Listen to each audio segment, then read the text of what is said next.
Beleza, então, tudo bem com vocês? Bom, beleza. Tudo bem, pessoal? Tá fluindo o texto, o áudio? Quem dá um retorno para mim? Tá indo, professor. Alto e claro. Beleza, tudo bem. Bom, como eu estou substituindo o Murilo, eu fui montando as aulas, eu fui montando os slides dessa forma, por isso que eu também vou estudando, tendo afinidade com o tema, também estou lembrando, e já fica aí uma espécie de fichamento, né, material para vocês, para criar, para ser envia para vocês. Né? Então, eu queria falar um pouquinho do ciclo de projetos, algumas características, algumas coisas assim, porque muitas vezes a gente se forma, né, e vai para a vida profissional e a gente não entende muito essa dinâmica, né, do que é um projeto básico, um projeto executivo, enfim, essas coisas começam a entrar no nosso... A gente vai ter contato com esse vocabulário no meio... Na escola, a gente muito pouco tem, né, esse tipo de informação que acompanha a vida profissional, assim, né? Então, vou falar um pouquinho aqui, fiz alguns slides sobre essa temática para vocês, né? Então, deixa eu lembrar aqui, né?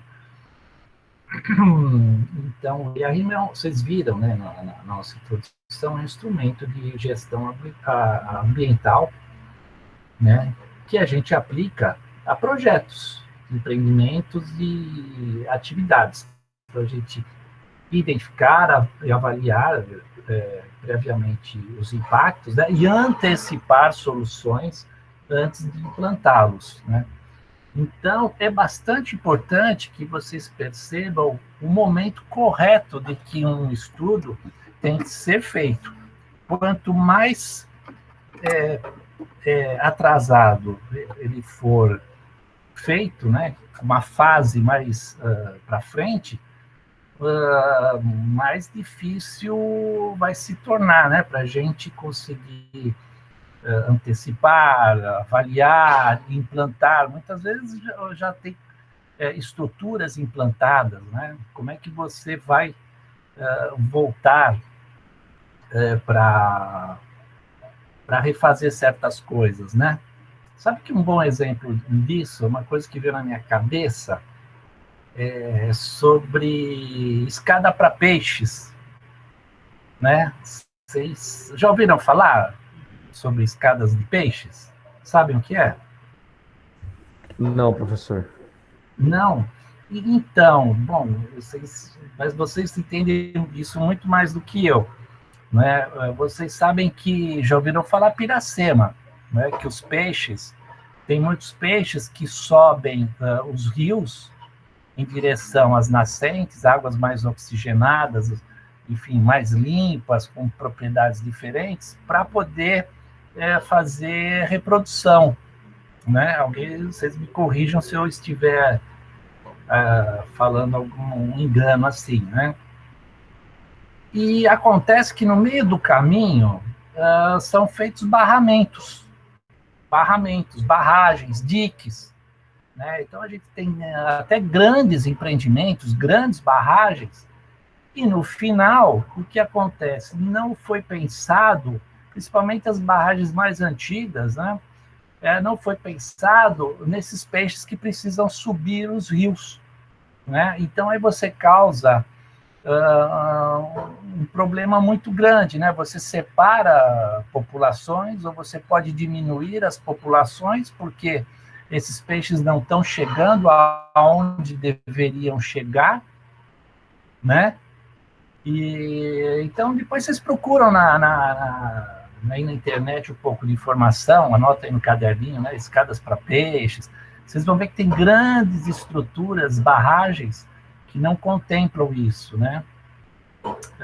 E aí eu solto outra pergunta para vocês. Quando você faz um barramento, o que acontece com a qualidade da água?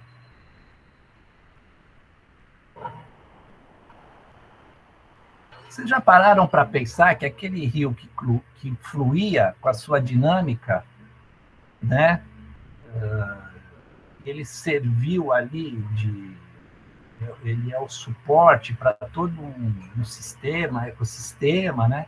De repente ele tem um barramento que transforma aquele rio que flui, né? Água em movimento, transforma grande parte num lago, né?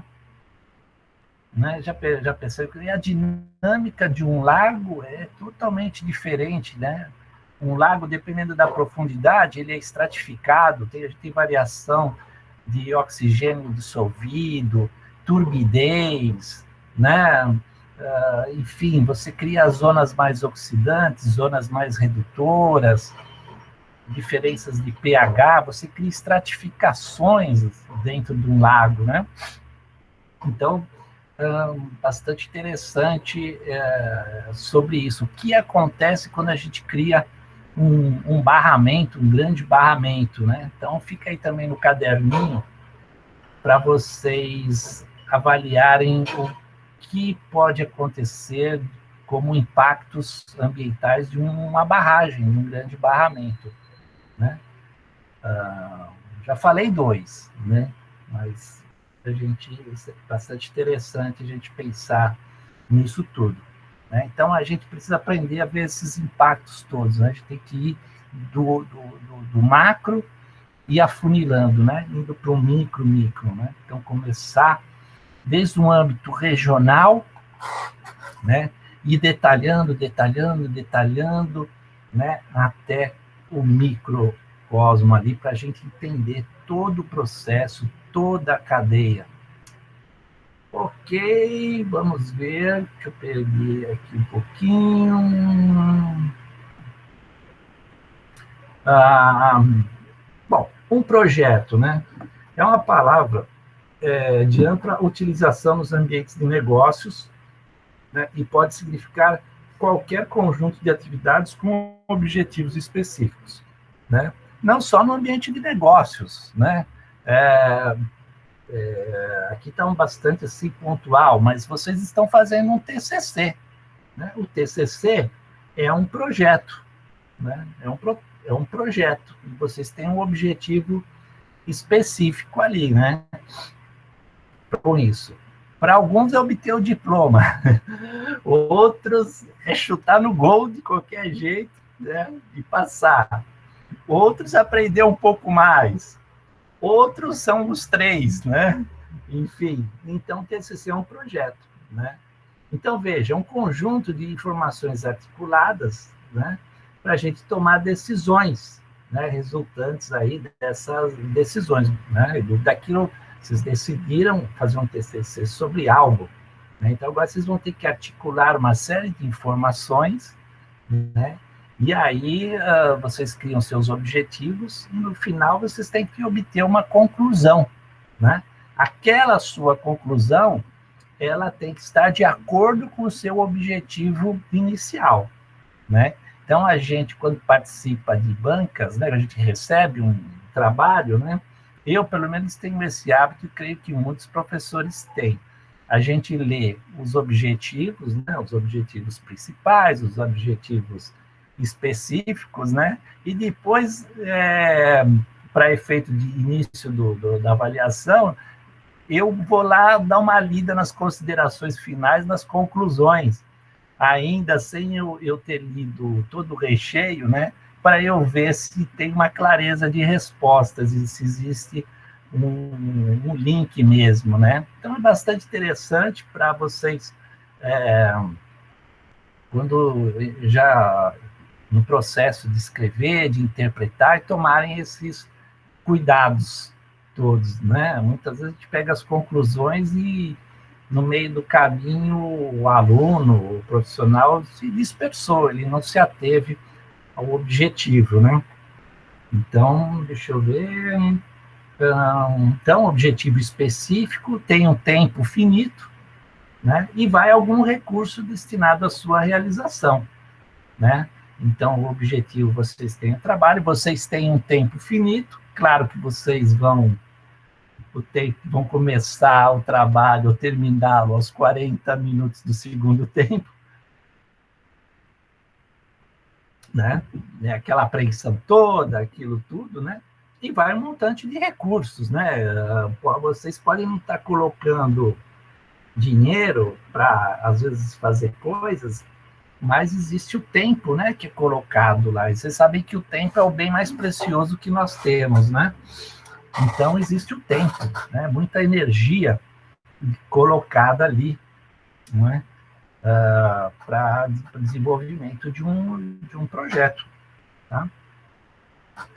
Deixa eu ver aqui o que mais que eu coloquei aqui, que os projetos são compostos por fases, né, de desenvolvimento, que dependem do objetivo, do objeto, duração, complexidade, processos de decisão e outras questões, né, todas, né? Então, é claro, né, melhor aplicar uma metodologia por fases para que a gente tenha um bom andamento, né, um bom sequenciamento, né? É sempre interessante que uma fase forneça dados, forneça resultados para a fase ou para a etapa seguinte, né? Porque a gente tenha um encadeamento de todas as informações, para que a gente tenha uma fluidez, né? E não perca tempo, não perca recursos, né? Para isso, né? Então, a gente, além da metodologia, a gestão disso tudo é importante, né?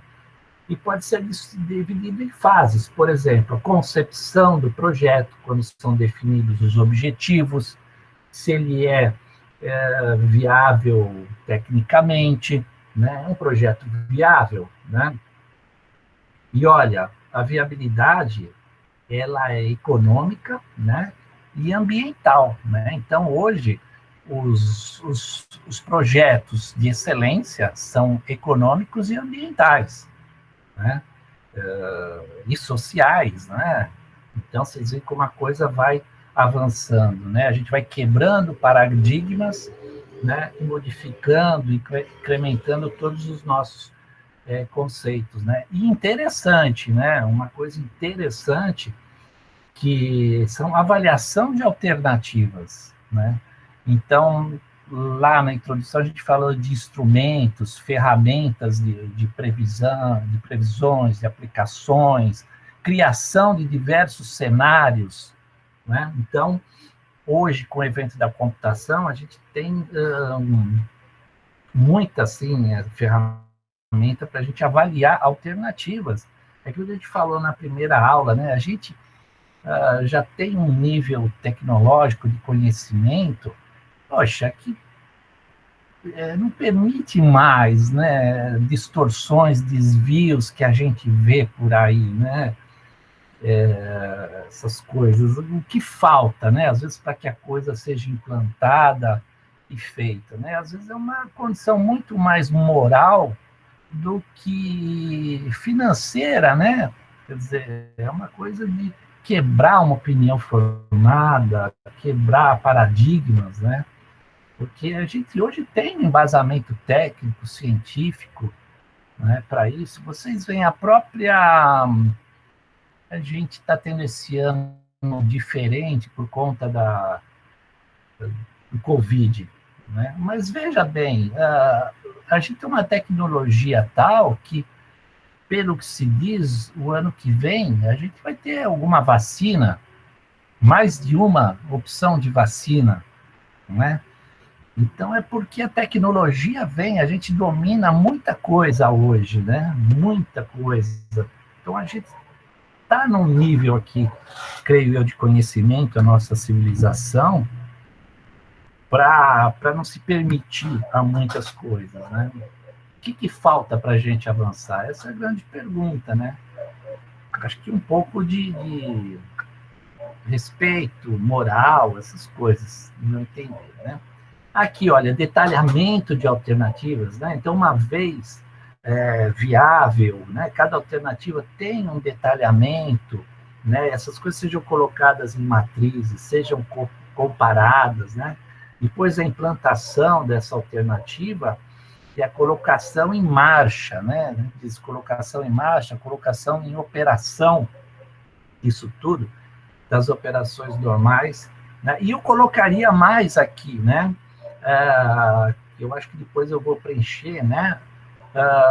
Uma vez, vai chegar um momento que essas operações vão ser encerradas, como será o descomissionamento desse processo todo, né? Minerações, por exemplo, indústrias, né? Indústrias químicas, vocês percebam que a tecnologia vai avançando, as indústrias químicas, elas vão diminuindo de tamanho. Mesmo assim, a escala de produção aumenta, mas o espaço que elas consomem, os equipamentos, são menores. O que fazer com esses equipamentos, instalações antigas, essa área que está sendo desativada, né, que vai ser entregue novamente, né? Então, vejam só, né? Até isso a gente também tem que colocar, né? Beleza. Então, vamos continuar aqui. Aqui, olha, esse slide aqui é justamente um pouquinho sobre esse jargão, né? Sobre esse jargão de projetos, né? Que vocês vão encontrar por aí, basicamente, né? Uma fase de inventário, uma fase de preliminar, né? No ambiente público, né? Planos diretores, versões diretoras, né? Então, são realizados no âmbito regional, com objetivos de estabelecer alternativas para a construção de obras ou para intervenção no meio físico, né? Então, né, você percebe que é o início, né? Começa a nascer a ideia, né? A gente começa a levantar informações para a gente criar diversos cenários, diversos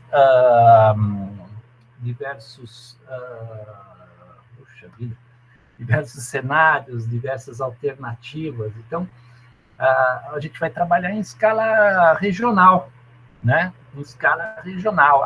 Por exemplo, vamos falar de coisas mais impactantes e fáceis, né? Uma barragem, um barramento, né? Onde estão as opções de eu implantar um barramento, uma barragem, né?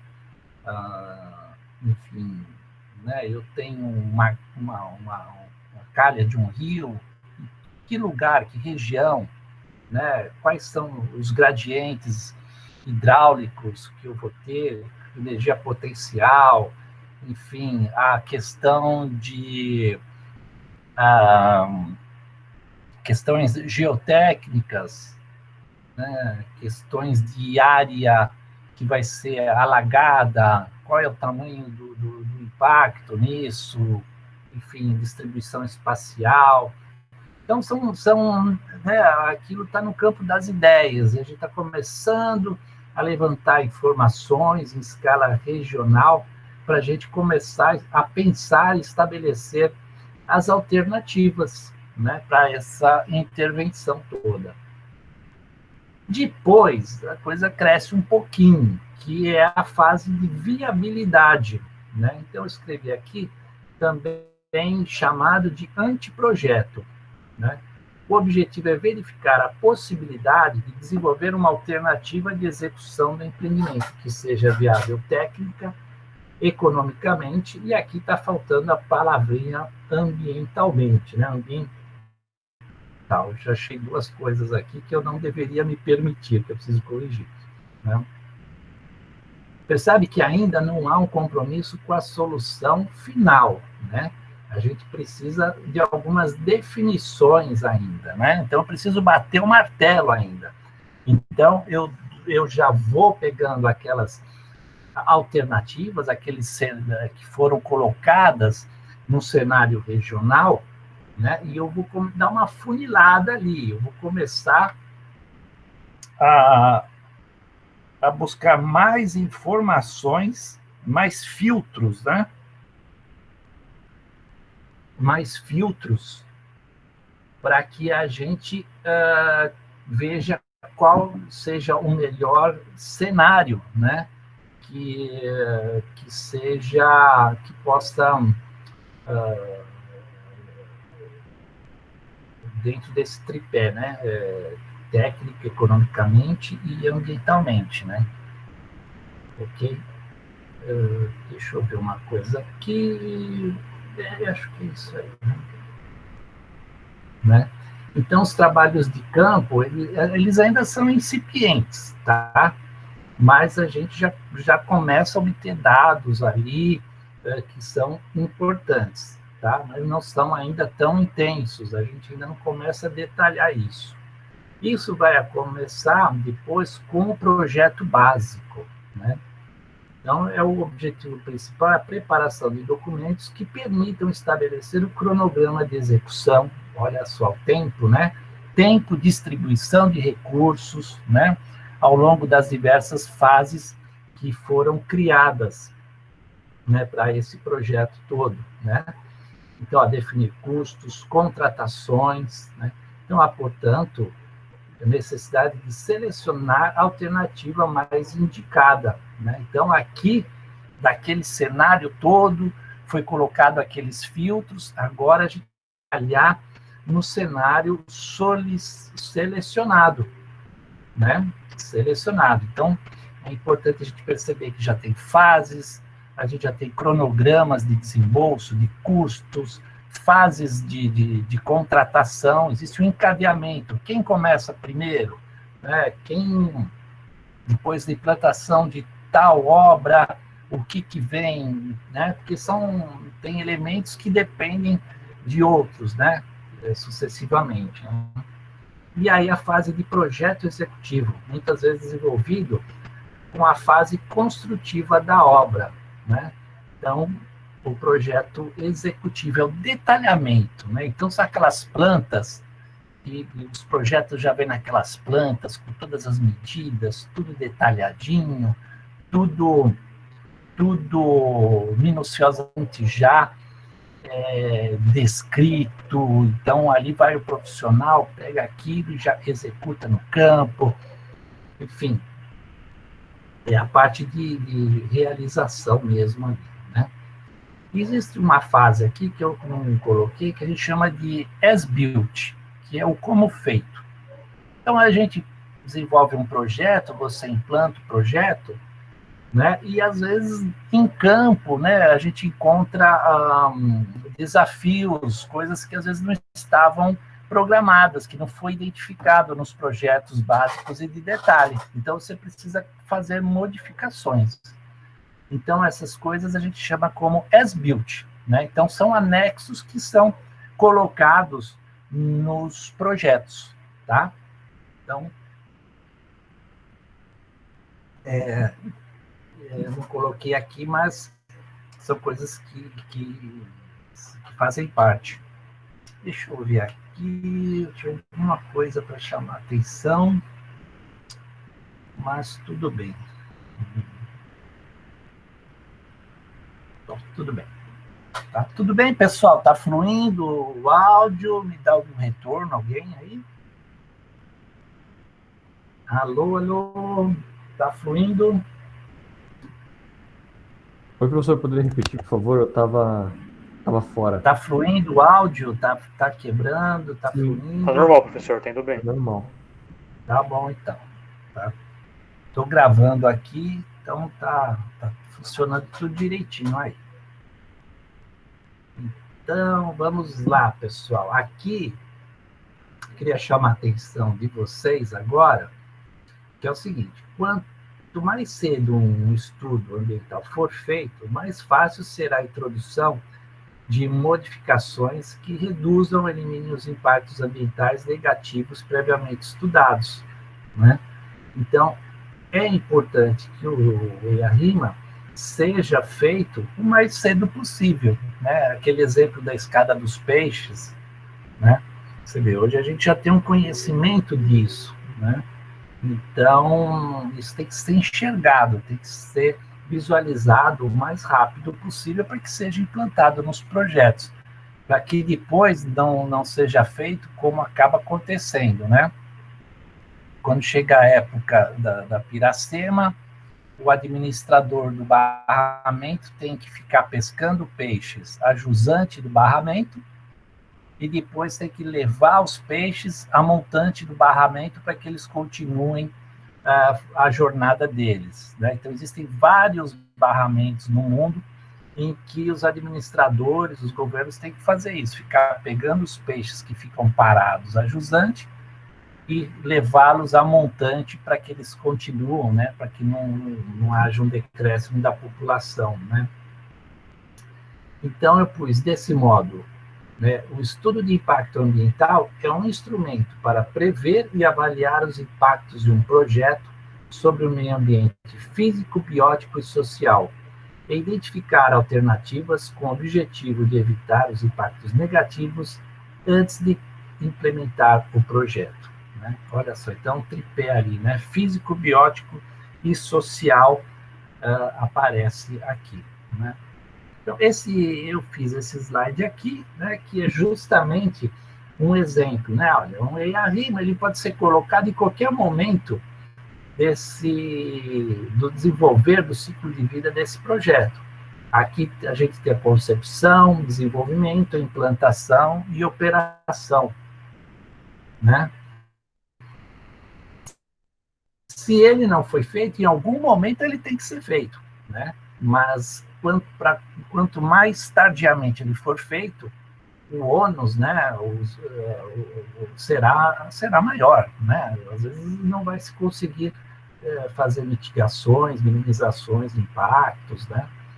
Então, porque muitas medidas, né, já ficam limitadas a decisões já tomadas, coisas já foram feitas, né? Então, é muito importante o momento correto, né, em que o estudo tem que ser feito, né? Então, eu coloquei aqui um símbolo aqui de atenção, né? Que as ações para minimizar ou eliminar os impactos indesejáveis podem levar tempo e consumir muitos recursos, pois as ações possíveis se restringem àquelas que podem ser aplicadas aos componentes da alternativa escolhida e implantada. Então, atenção ao momento correto em que o estudo tem que ser feito, né? Aqui já um exemplo, né? Aqui dentro daquela cadeia, né? Aonde foi feito um estudo, né? Dentro daquela linha, né? Então foi feito numa fase de desenvolvimento, foi desenvolvido ali o trabalho, né? E houve tempo, né? Para que sejam feitas alterações para depois a implementação do empreendimento, do projeto e a operação de todo o sistema, né? Enfim, né? Então, é bastante pertinente de saber o momento, né? E, de novo, eu coloquei aqui, ó, os conhecimentos sobre os impactos do meio ambiente também se alteram ao longo do tempo, com o desenvolvimento científico e tecnológico, né? Então, veja, né, todos os impactos e os conhecimentos, eles são dinâmicos, né? Isso a gente vê bastante na questão de monitoramento, né? Quando a gente faz amostragens, diversos tipos de amostragens, solos, águas subterrâneas, de fauna, flora, todas essas coisas, né? Antigamente de uma forma, hoje a gente tem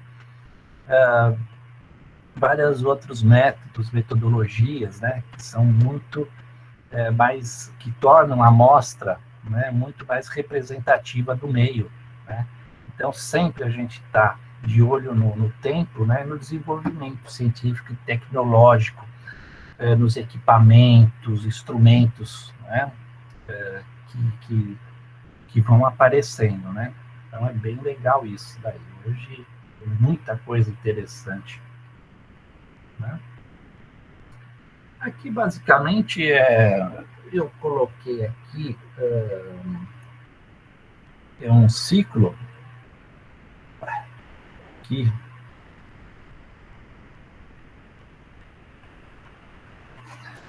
Basicamente aqui um ciclo, né, para a gente ver como existe uma complexidade disso tudo, né? O conceito de um projeto, a pré-viabilidade, viabilidade, projeto e aspectos de engenharia, implementação, monitoramento e avaliação, né? Então, esse ciclo tem que rodar bonitinho, né? Bonitinho, né? E tem muito trabalho aqui para a gente, né, dentro disso, né? Muita coisa interessante, a questão dos monitoramentos, muita coisa bacana nisso tudo, né? Deixa eu ver aqui o que mais eu gostaria de chamar a atenção para vocês.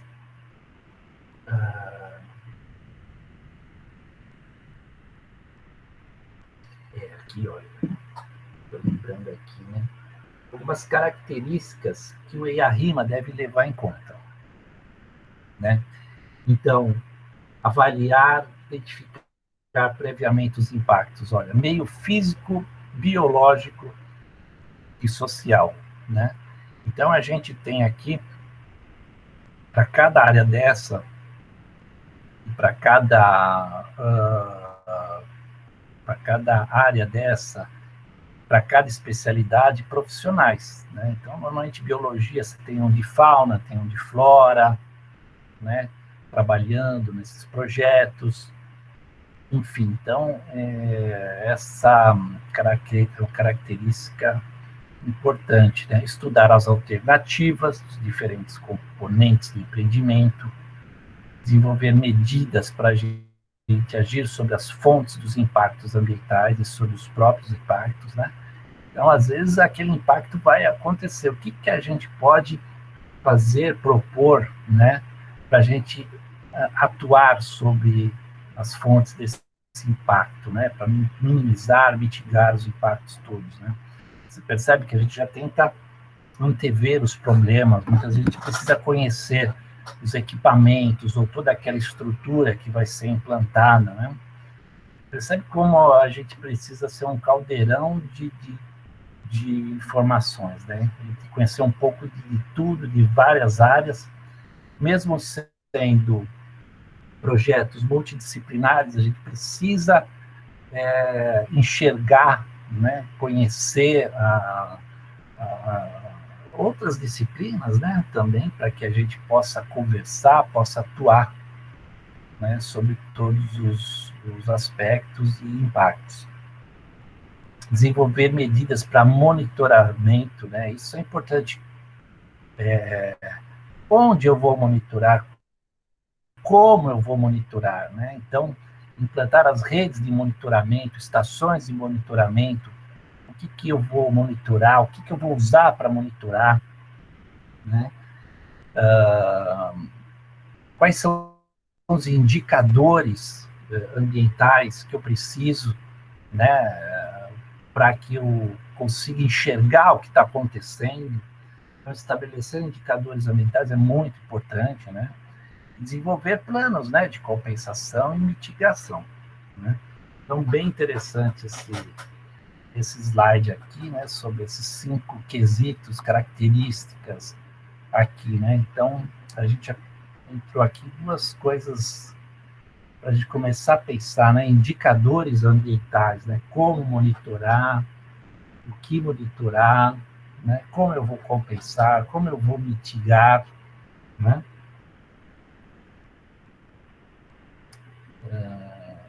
E aqui um pouquinho revisar alguma coisa, né?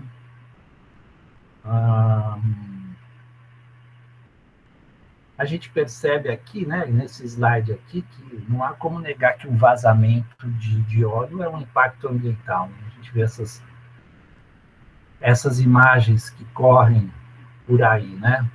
Então, qualquer dano associado à natureza, como a mortandade de fauna silvestre após o vazamento de petróleo, né?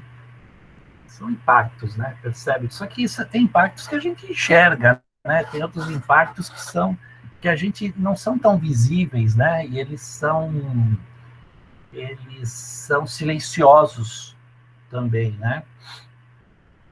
Muito desses impactos, às vezes, envolve a qualidade de água, né, que as pessoas ingerem. Às vezes as pessoas estão ingerindo substâncias em pequenas concentrações, mas aquilo num dia, um ano, não faz diferença, mas ao longo de 2, 5 anos, né, as consequências começam a aparecer. Então, nós temos esses impactos que são visíveis, né, que são bandeirosos, existem aqueles impactos que são invisíveis, né, que são silenciosos, e a gente precisa aprender a enxergar também esses impactos todos, né? Então, veja bem, conhecer as legislações, conhecer, né, os parâmetros de background naturais da área, que servirão de referência para o monitoramento, né? E quais são os indicadores, né? Então, que eu vou selecionar que são importantes e aonde eu vou fazer tudo isso. Então, a ideia desse slide é para vocês refletirem sobre isso, né? Aqui eu coloquei justamente eu pus 4 definições de impacto ambiental aqui, justamente o que eu falei lá no início da aula, quando estava fazendo uma pequena revisão, né? Eu puxei aqui alguns conceitos, né? E no final a gente vê o último, né? Que essa definição adotada pelo último autor aqui, né? Tem interessante, né? A característica de introduzir a dimensão dinâmica dos processos do meio ambiente. Você veja que ele já está falando de dinâmica, né? Então, alterações que vão acontecer ao longo do tempo, tá? Então, essas coisas, percebe, as coisas não são estáticas, são dinâmicas, estão acontecendo, né? Além do conhecimento, né, científico, tecnológico, que vai mudando também, né? Então, essas coisas todas aí, né? Ok? Então, o slide era essa ideia do dinamismo, né, a dimensão disso tudo. Tá? Eu queria mostrar, já falei um pouquinho lá no início de vocês, né? Eu achei esse exemplo, né, que a gente vê muito, né, mas basicamente, por exemplo, se eu falar alguma besteira, vocês me corrijam, se vocês entendem muito mais disso daí, né? Mas, por exemplo, você tem uma floresta e, no primeiro momento, os indicadores, você pode usar biomassa por hectare, densidade de indivíduos arbóreos, de diâmetro, tal, né? Ou algum índice de diversidade de espécies. Então, você pode usar esses parâmetros como indicadores, né? Aí o que acontece? A primeira coisa que se faz é, vamos fazer, eu tenho uma área aqui, fazer um corte seletivo. Então tem toda a legislação para o corte seletivo, tal, e faz-se aquilo, né? Na verdade. Aí a dinâmica, né? Muitas vezes essa propriedade ela é revendida ou tem algum intermediário no processo em que ela começa a ser cortada, né? Começa a ser explorada de uma outra forma, até que no final ela se transforma numa pastagem, né? Então, quais são os parâmetros que eu vou monitorar sobre isso, não é verdade? Então, isso é um problema bastante atual aqui no Brasil, né? Desde o corte seletivo até o chamado corte raso, né? Por que chegou ao corte raso, né? Qual foi o monitoramento que foi feito antes que permitiu que chegasse naquele ponto, né? Então, essa é a ideia, né? A gente conhecer a legislação, a gente precisa conhecer todo o processo envolvido nisso tudo, né? E saber enxergar o que está acontecendo, para poder atuar num tempo hábil, né? Então, é uma coisa a se pensar aqui também, né? Eu coloquei aqui para chamar a atenção de vocês. Bom, basicamente aqui, já perto do nosso encerramento, né? Eu coloquei aqui, eu achei bastante interessante, que os impactos ambientais podem ser causados por uma ação humana que implique em, né? Então, eu coloquei aqui alguns exemplos, né? Quando pode haver também os impactos? Olha só, questão de supressão de elementos no ambiente, né? Supressão de componentes de ecossistema, exemplo, vegetação, né? Então, corte de vegetações, destruição de habitats, né? Quando se aterra um mangue, né, por exemplo, é destruído, né? Então, você tem a supressão desse habitat. Destruição de componentes físicos, né? Escavações, né? As minerações, garimpos, né? Eles destruem componentes físicos da paisagem.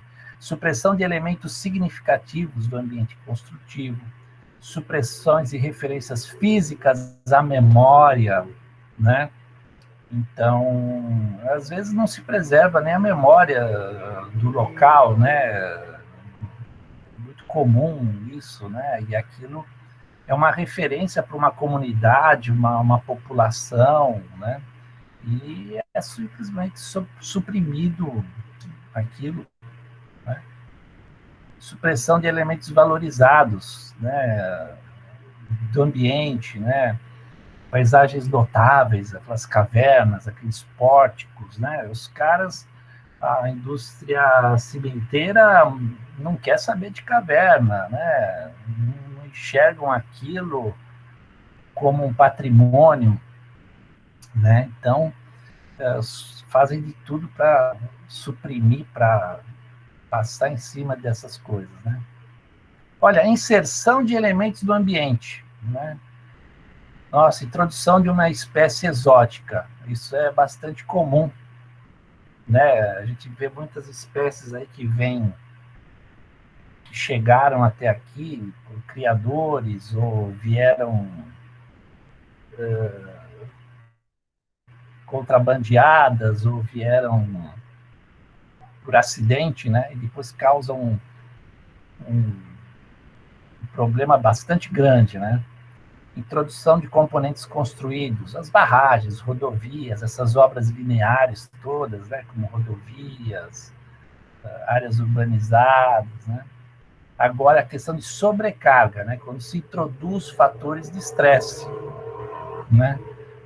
Poluente, né, aporte de substâncias, o lançamento de efluentes, seja em corpos hídricos, na atmosfera, e que são responsáveis por aquele impacto, né, silencioso que eu falei para você, né, muitas vezes imperceptível, num período de tempo pequeno. Produção de uma espécie exótica, né, os coelhos na Austrália é um exemplo clássico, né? Depois vocês procurem na internet a questão dos coelhos na Austrália, é impressionante, né? A luta dos fazendeiros contra a quantidade de coelhos que migram, né, pelo território, né? Eles, enfim, redução do habitat, disponibilidade de recursos para uma dada espécie, questão dos elefantes na África, né? Os elefantes, eles precisam de muito alimento, né? E eles vão reduzindo o habitat, né? E os elefantes vão ficando sem áreas de pastagem, né? aumento da demanda por bens e serviços públicos, né? Então, você vai desenvolvendo uma população e cada vez mais você vai precisando implantar uma estrutura para suportar tudo aquilo, né? Você vai trazendo impactos para atender tudo aquilo lá, né? Eu gostaria de saber se vocês querem comentar alguma coisa, tem alguma dúvida. Nenhuma dúvida por enquanto, professor. Eu não tenho nada a declarar. A aula foi perfeita, né, Tawane? Maravilhosa. Foi bem tranquilo para entender. Entendi, tranquilo, né? Tá certo. E aí, Bruno, tudo bem? Tranquilo aí? Vou deixando meu tchau para vocês. Se cuidem. Você também, professor. Se cuida e uma boa noite. Nossa jornada. Tudo bom? Thiago, boa noite. Lucas, boa noite. Boa noite, professor. Domina, boa noite.